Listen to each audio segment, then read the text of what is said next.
Hey, what's up, YouTube?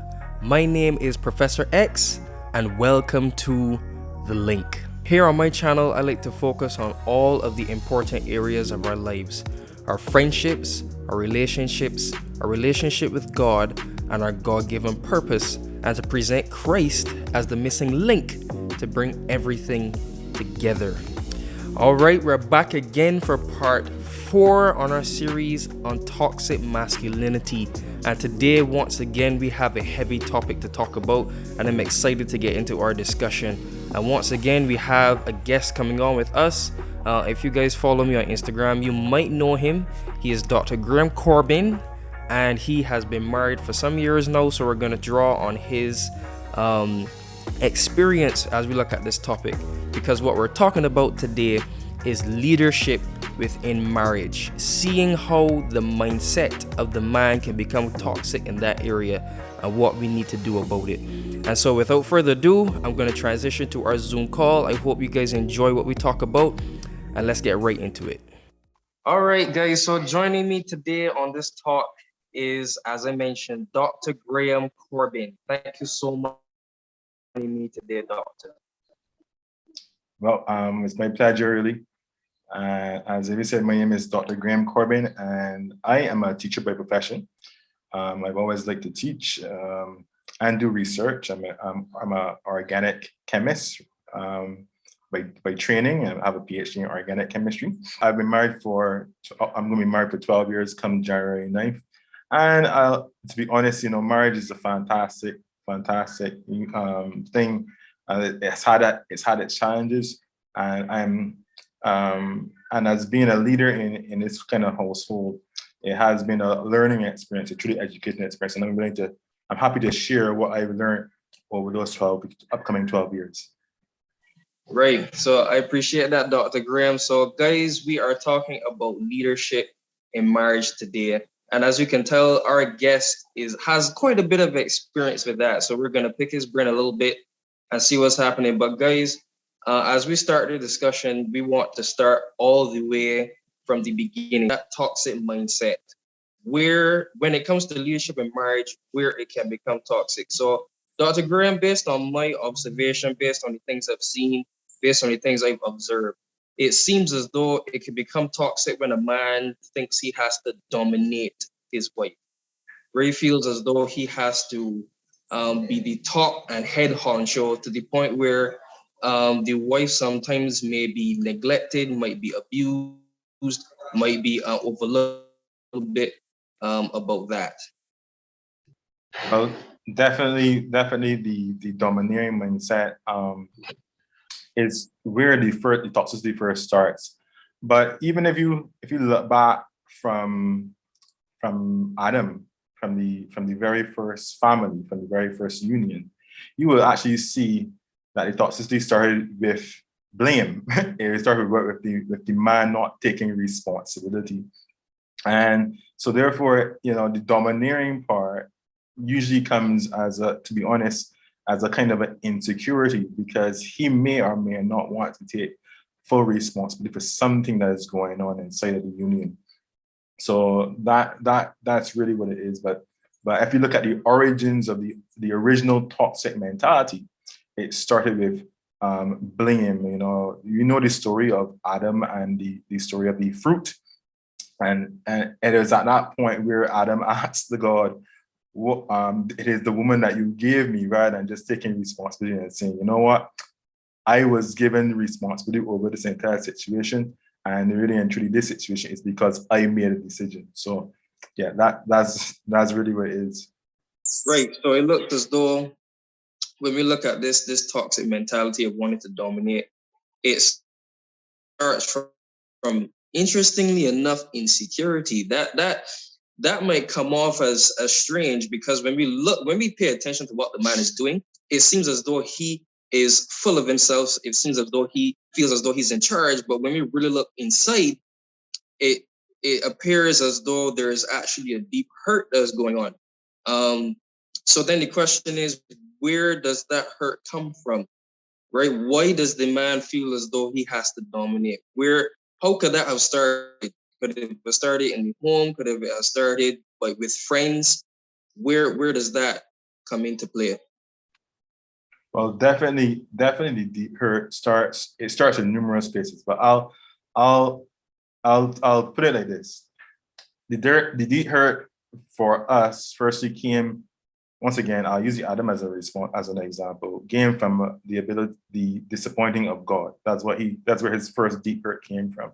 But then that deep hurt has perpetuated itself throughout to mankind by one thing in particular, and then it has a lot of different branches. But the true one thing that deep hurt has arisen, has given rise to, is fatherlessness. And you'll see it trending out through many families that, and especially in what we call more modern day families, where there's a single mother, or where the father may be present, but he is not really present, if you understand.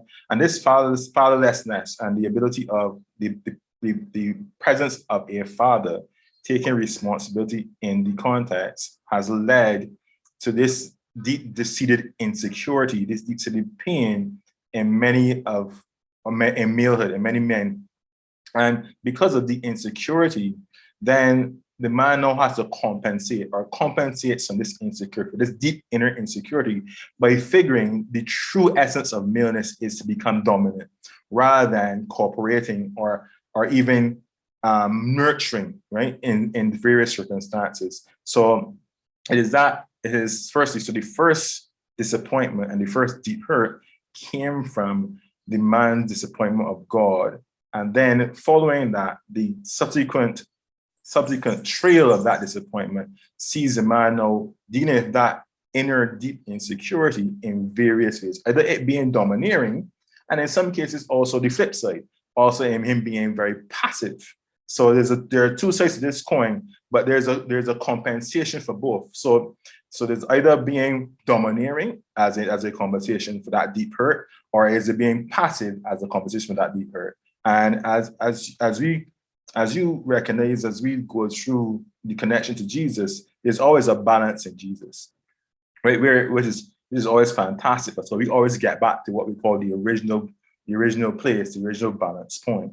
But for us, because of that original disappointment of God, we either have a compensation. We either compensate into being passive, or we compensate into being dominant. Either way, it's still off kilter. Right. I'm glad that you brought up Jesus, because we definitely can bring up his name later on. But you were speaking about fatherlessness in the sense that it tends to carry on that cycle of disappointment. And then the children will end up either becoming domineering or passive to then compensate for that. Right. So then I guess the question becomes, what then happens after that? Like, when a child realizes his father isn't around, and he now has to figure out what a man looks like. And a lot of times that means he has to go to different people. And a lot of times those people also come from fatherless homes, so they don't have any more idea of what to do than they do. And so then they end up in a circle where, again, this cycle is easier to continue because no one seems to know the way, right? So we are in an environment now where the domineering mindset and the passive mindset are almost encouraged. There's some people that say that to be a man needs to be dominant, and then there are other people that say to be passive. Well, there's nothing really wrong with that. You don't have to be a go-getter all the time. You can just be comfortable in your spot. But as we realize, both of those mindsets can be pretty toxic. So the two things I want to talk about is our circle, the people that we're around, how that can influence where we go in life. So like this, it's the standard in society. And then the next thing I want to focus on is what damage the domineering and passive mindset can do. Definitely. So if we start with the circle is tremendously important.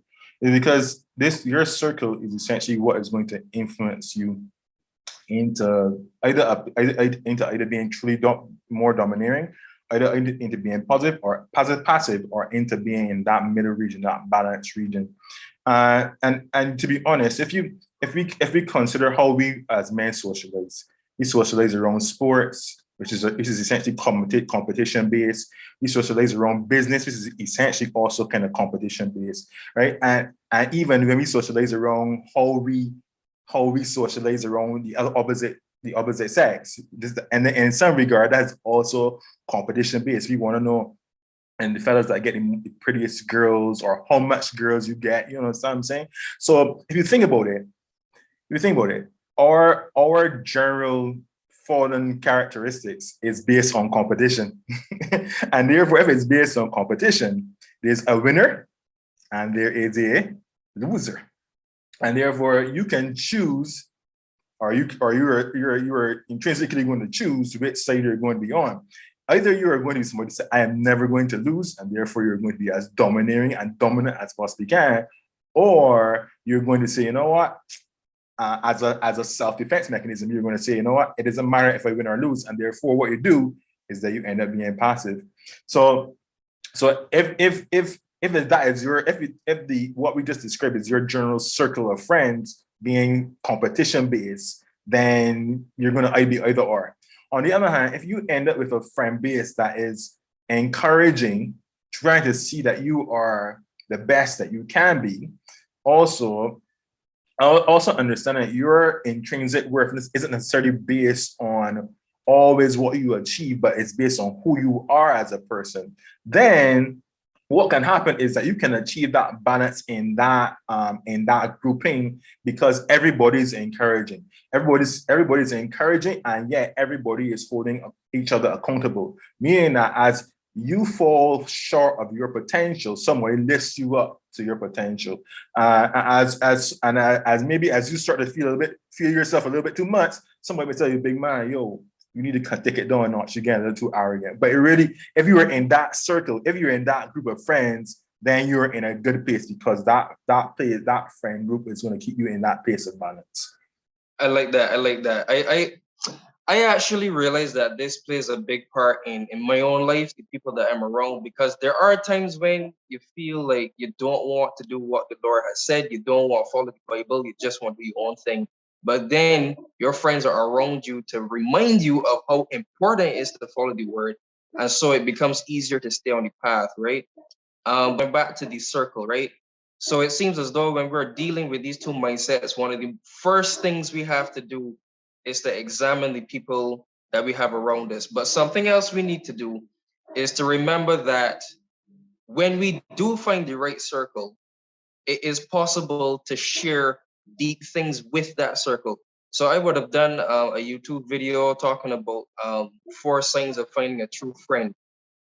And one of these signs was that you can trust them with your deepest secrets, right? Because something I realized with us men, this is something that I personally have realized. When it comes to relationships, we don't talk much about it. The only thing we say is if we want to get this girl, if we want to sleep with this person, or if you don't want to do that, you say, all right, then for me, I ain't about all that foolishness, leave me out of that. But it doesn't really go past that, right? If a guy has a girlfriend, you kind of feel funny about asking, yo, how's the girl? Y'all good? Everything cool? You feel funny asking that, right? Because for some reason, relationships can kind of be taboo for us. But the truth is, right, with something so powerful as relationships, we need to realize that we have to talk about it. We gotta go through it, because there are a lot of things in relationships that we don't know from our own experience. So we have to be able to draw on the wisdom of others around us to figure out those milestones, to figure out when I might become too domineering, when I might become too passive. Because a lot of times guys don't really change because they have no one to tell them, brother, you're going the wrong way, right? So that's something that I think is very important. Dr. Graham, would you have anything to add on that? Well, definitely, David. Um, One of the things that is evident, even as you spoke it just now, we see that there's a once we start to talk about relationships, or once we start to do life in that way with each other, that there's an intrinsic vulnerability that is exposed. And what you just touched on is very profound, because if you think about it, once again, even in being passive is a defense mechanism. Being domineering is a compensation. But all of it really is a way of us not being vulnerable. So we are trying our best to keep up our shields, keep up our facade, keep up whatever we're trying to do so that we do not appear vulnerable. And I think also, if you think about it, we also are very cognizant as to how women will feel about this as well.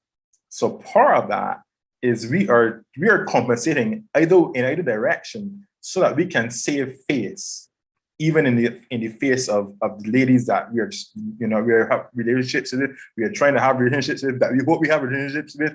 We are just trying to save face because we don't want to be seen and as vulnerable, right? And the question is this. Once again, this topic has so much nuance in it, but the question is this. We are looking at it from the effects of everything that we just discussed, the toxic mentality from a male perspective, but the male perspective isn't in a vacuum. Our perspective is actually formulated very often about how females view us. We operate in a vacuum according to how we interact with each other, but how we interact with each other is also based on the impression of how the opposite sex looks at us as well. So that not wanting to be vulnerable is a two-pronged. It's not wanting to be vulnerable in the face of other men, and then not wanting to be vulnerable in the face of women as well. Here's a really obvious example of that. How often do men cry in public? Think about it.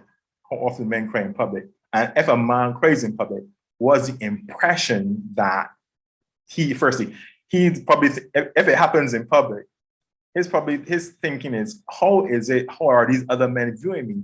And then his also thought process, how are females viewing me crying? So it has a lot of nuance, but is not wanting to be vulnerable. Based back to your point, is that not wanting to be vulnerable is why fundamentally we don't talk a lot about relationships with each other. And that's exactly what we need to target, because it looks like that vulnerability is something that too many of us run from. And the thing is, right, when we look at the scripture and we start to figure out what leadership in marriage is supposed to look like, we heard Jesus telling the disciples that if you want to be chief, you have to be the servant. And we also see things like where in Ephesians 5 it says that a man should be willing to lay his life down for his wife. He should be willing to build her up with the word. And then we also see in the golden rule, we should be willing to love others as we love ourselves. But when we look at any of those three things, all of them require vulnerability, because to be a servant means you risk being rejected. You risk being overlooked. You risk looking stupid in some situations. And that is something that a lot of us men, that is the last thing we want to look like, right? But when we look at the life of Jesus and we examine his words, that spirit of vulnerability, humility, and servant leadership is really what true strength is. Because when we think about it, it's actually harder to serve than to dominate, right? So technically speaking, the more manly thing to do and the stronger thing to do is to serve, as opposed to treating women as doormats, treating other men as doormats, or being a doormat, right? So then the question becomes, how can we as men come to the place where we don't run from vulnerability, but we face it knowing that God has us? What kind of process do we have to go through? Because I know, Dr. Graham, as a man being married for almost 12 years now, I'm sure that you may have had to face some of these things. So what are some of the things that you had to do to accept and embrace vulnerability? Well, for me, one of the easiest, I shouldn't say the easiest, one of the most fundamental things that I had to come to grips with is it may seem simple and it may seem silly, but it is it is the first thing is that when you are wrong, say, I am wrong. That's and you should be honest. You may ask yourself, but why is it seem so hard to say you're wrong? but as you know, fundamentally, when you come to the point where you recognize that what you said or what you've done is wrong, sometimes saying it out loud, whether it being big or whether being small, can be pretty hard. And for me, I've had situations where I've done wrong things big and wrong things small. And coming to the recognition that, in order for this to work, in order for me to move forward, in order for my marriage to succeed, I have to say that, hey, I did this wrong. I messed up. I messed up. And also one of the fundamental things is to trust God that when you say that when you are vulnerable with your wife, when you're vulnerable with with your significant other, you as a young man will have a girlfriend, when you're vulnerable, that when you say that you messed up, that person does not judge you and think that you are a horrible person because you messed up.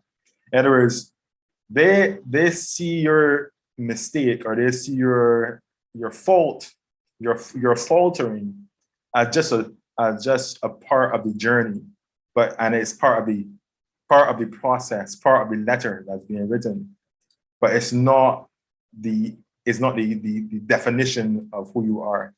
And that's so there's really two things. One, having the humility, right? My Bible says it this way: humble yourself, right? Having the humility to say, I messed up. And then having the trust, not necessarily in the person, but trust in God, that because the fundamental thing is that you cannot change how somebody thinks about you. But if you trust in God, God will allow that person to recognize that you have faltered, but faltering has not defined you.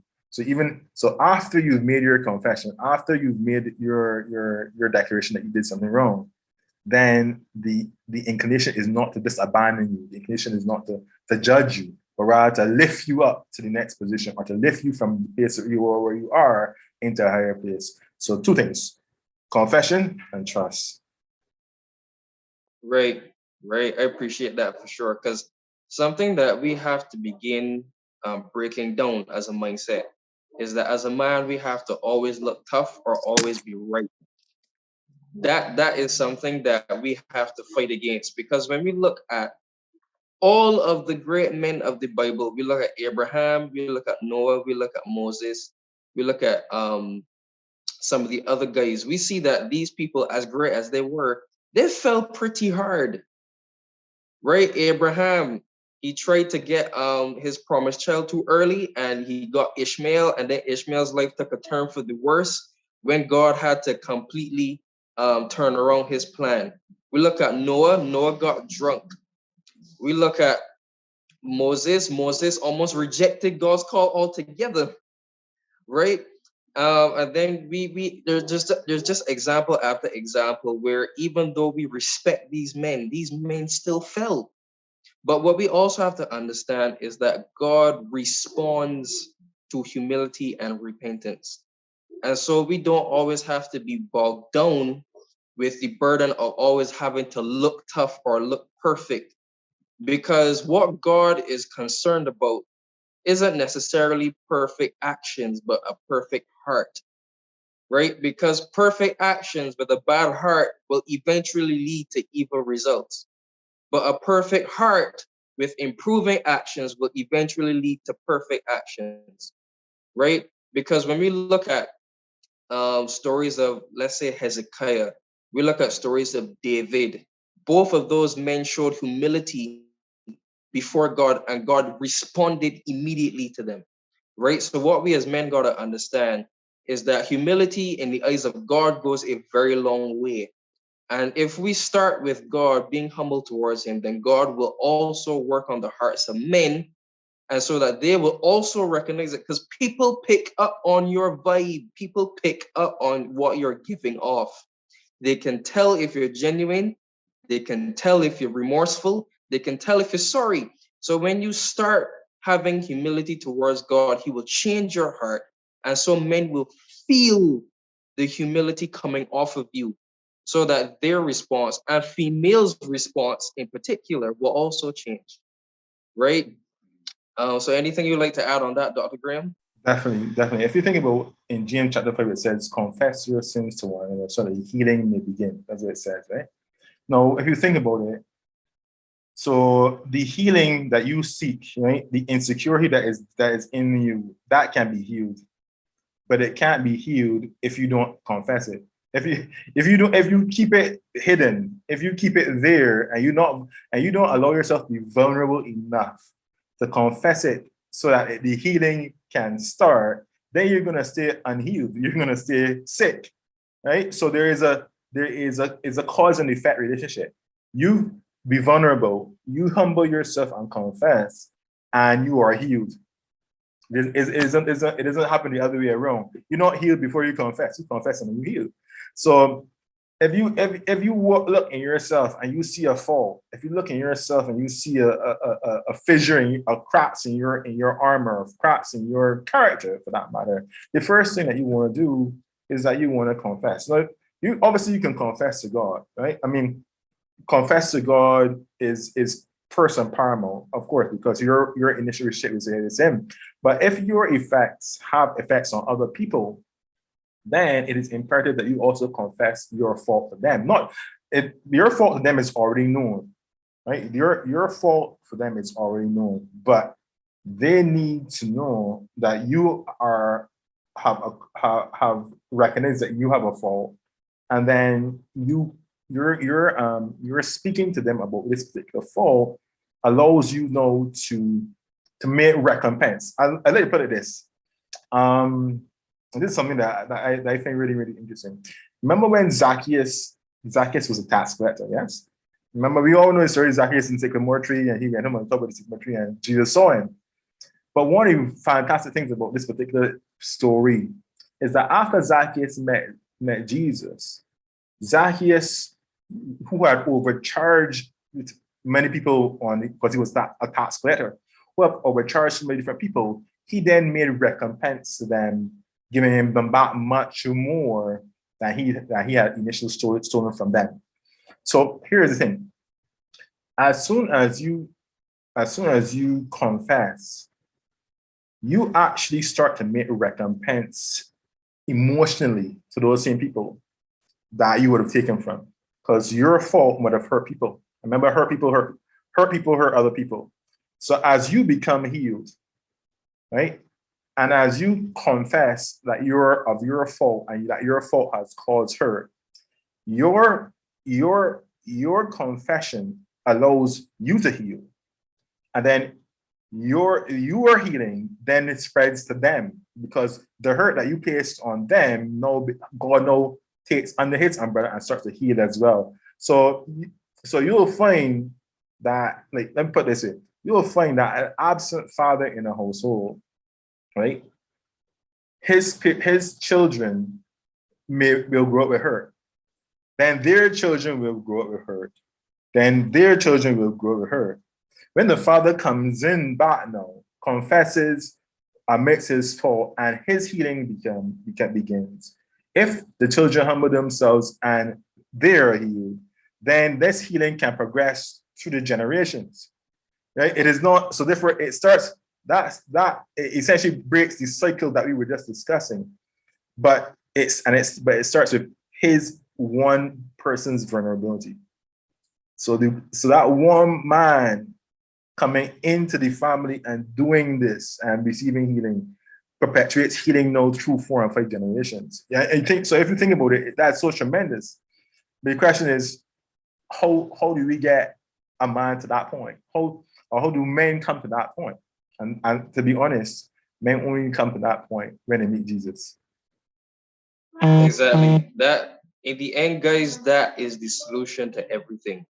because it's only when we come to Christ and we recognize the love that God has for us, how God Himself became vulnerable in sending Christ for us, and we understand what He has saved us from, it then encourages us to do the same, because the word says that we love God because He first loved us. And so that is the answer. That is how we get to that place of vulnerability. And one last thing that I want to focus on, guys, before we end off this discussion, is that as we begin to heal, as we begin to confess, not only the view of ourselves will change, but also our view on women, right? Because the word says that we as men should love our wives and dwell with them according to knowledge, and to give them honor as unto the weaker vessel, right? But it also says that we are heirs together in Christ. So, what the word is telling us is that even though women may be physically weaker, our value in the eyes of God is the same, because we're both created in His image, right? The word says heirs together. So, you will reign with her next to Christ. There is no difference in rank, only difference in role, right? So, guys, that is basically the crux of everything.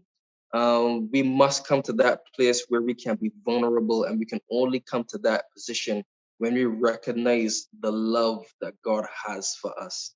But Dr. Graham, I just want to thank you so much for coming on this talk, because I think this is something that we may need to hear.